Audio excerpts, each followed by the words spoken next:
Reprenons notre exemple de la construction de figures simples dans le contexte de recouvrement, avec le jeu du tangram, qui consiste à utiliser 7 pièces pour former différentes silhouettes géométriques.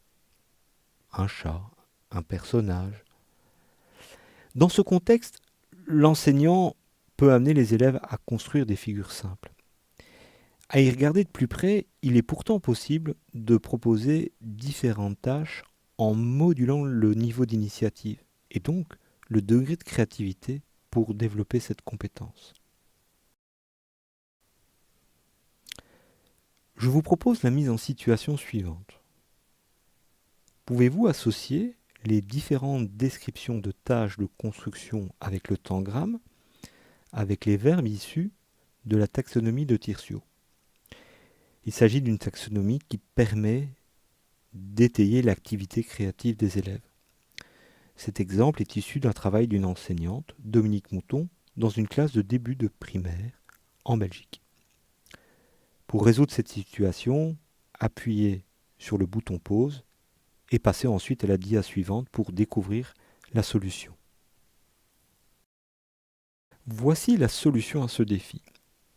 Vous pouvez observer que pour développer une même compétence, on peut proposer des tâches bien différentes aux élèves, en évoluant progressivement d'une situation fermée à une situation ouverte.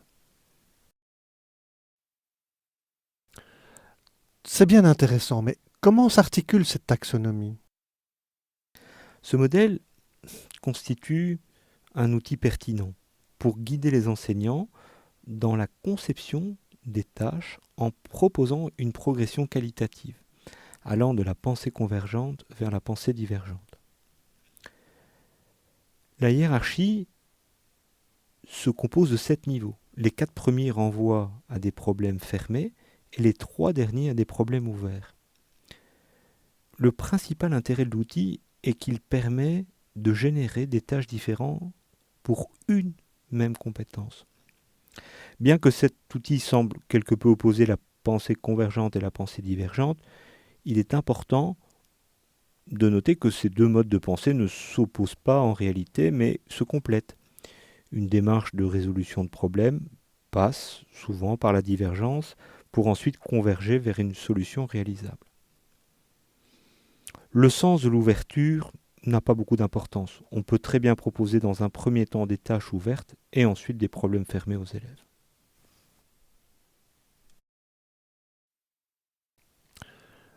Et quel lien pouvons-nous établir avec la taxonomie de Bloom que nous avons pu découvrir précédemment? Il nous semble intéressant d'articuler ces deux taxonomies. Parmi les niveaux de la taxonomie de Tircio, 4 d'entre eux nous semblent particulièrement pertinents à prendre en compte et à associer à chaque niveau du modèle de Bloom. Avec ce tableau à double entrée, l'enseignant, le formateur, dispose d'un générateur de tâches permettant de varier les modalités de questionnement qu'il peut utiliser pour amener les élèves à mieux s'approprier un contenu. Chaque case du tableau représente un type de tâche qui assure une variété en même temps que différents niveaux de profondeur du contenu traité. Et d'un point de vue pratique, comment procéder alors? Il apparaît évident que ça n'a pas beaucoup de sens de proposer l'ensemble des tâches, au total 24 possibilités, lors de la découverte d'un contenu.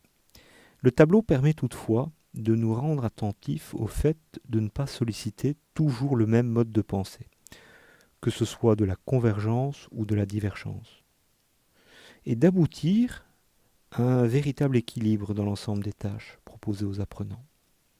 Dans cette perspective, nous pensons que cet outil qui croise les deux taxonomies peut stimuler la pensée créative de l'enseignant et l'amener à proposer des situations d'apprentissage auxquelles il n'avait peut-être pas pensé spontanément.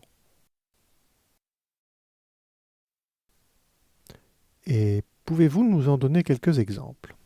Oui, bien sûr. Par exemple, l'application combinée à la reconnaissance sera l'occasion de proposer des tâches déductives, où l'élève doit sélectionner la bonne solution dans un QCM. Dans l'exemple proposé à l'écran, le savoir est relatif à de l'application, celle d'une formule physique. La tâche est de l'ordre de la reconnaissance, car l'élève doit choisir parmi les différentes propositions celle qui correspond à la réponse correcte. Un deuxième exemple, ici, la tâche de connaissance est liée à l'ajustement. Elle amènera l'élève à modifier la définition proposée pour qu'elle soit correcte. L'achèvement combiné à l'application invitera l'élève à terminer la solution de résolution qui a été initiée par l'enseignant.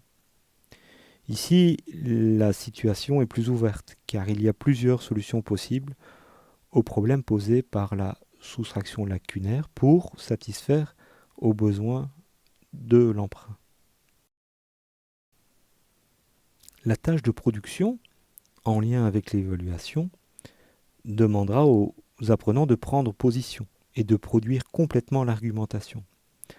Dans notre exemple, l'étudiant doit formuler un avis par rapport au test de connaissance de soi.